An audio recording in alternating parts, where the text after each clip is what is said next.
إلا كنت جا كتعاني من الإفراط في الأكل، هاد الشي يقدر يصدمك.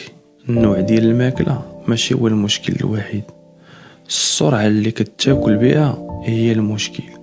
واخا تكون كتاكل ماكلة صحية، إلا ما كتمضغش مزيان راك ما كتغديش الجسم ديالك، راك غير كتعمر داك الكرش عندك.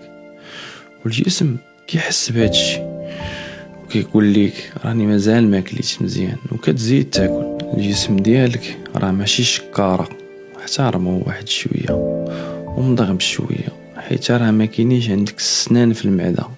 راه ملي كتهبط ديك اللقمه اللي ما مضوهاش، راه المعده ديالك كتسوفري، حيت انت ماشي حنشبو سكه.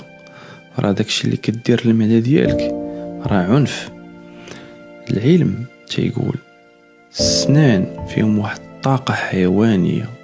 هادشي علاش ملي كتوتر وكتغضب السنان ديالك كيتلصقوا وكيتغرزوا بحال الحيوانات. وإلا مضغتي مزيان الاكل بواحد الحضور بواحد الوعي، داك التوتر كيترخى. هاد الليله جرب هادشي، لقمه وحده ومضغ مزيان وتنفس ما بين الشوطين، غادي تحس ان الجسم ديالك ولا كيقولك غا بركه. ومنين تسمع ديك بركه وقف، غادي تتعجب حيت انت مولف كتاكل واحد الكميه كبيره عاد كتحبس. دابا غادي تاكل غير النص وغادي تحس براسك كتار من شبعان.